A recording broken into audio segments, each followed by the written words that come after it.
We'll continue to bring you more reaction now. We do have the MK party as well as the EFF on standby, but let's stay in the US quickly and bring you a quick update with SABC News correspondent Kate Fisher, who is in Washington for us. Kate, good evening once again. What has been the initial reaction, particularly to what has been said and what has come out from the Oval Office so far?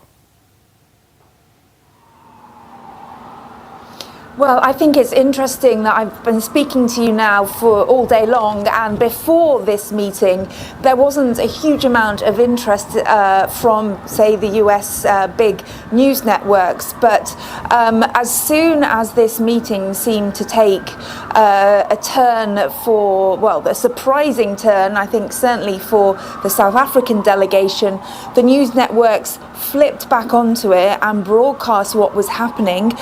You'll also see all the major newspapers here reporting on it. Many of them had reporters in the room, like SABC correspondent Sherwin Bryce Pease in there, and they were live streaming what they could see happening as well, and that has been on the front page of those newspapers, with the reporters explaining how surprised, flabbergasted was one word that one of them used to describe the president and his delegation's reaction when the lights were dimmed in the Oval Office and this video started to play.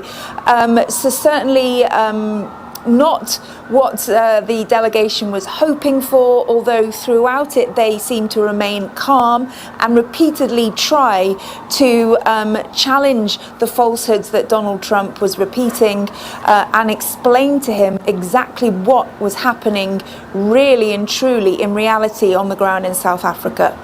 And Kate, one wonders, where was the Secretary of State? Because this is a man who, you know, has been talking about this, President Trump also referring to him. Where is he?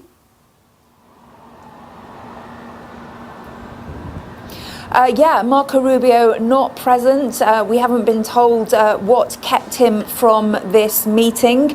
Obviously, he has an increasing workload with new jobs, including National Security Advisor, being added to his load over the last few weeks. And of course, there are negotiations between Hamas and Israel to try to move along, as well as the attempts at a ceasefire in Ukraine. So he may well have been working on something else, but yes, not in the Oval Office today. But Elon Musk, a very close advisor of Donald Trump's and the world's richest man, and of course South African born, was there, and he you know, is one of the people that we understand has been telling these falsehoods about the allegations of white genocide to President Trump. And he was there in the Oval Office while all this was going on.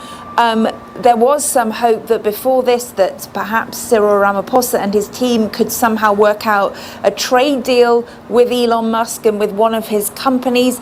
That may still be on the cards. We don't know what's happening behind closed doors, but certainly a very difficult end to that meeting, and one that is going to take every ounce of Cyril Ramaphosa's diplomatic skill to try to work out.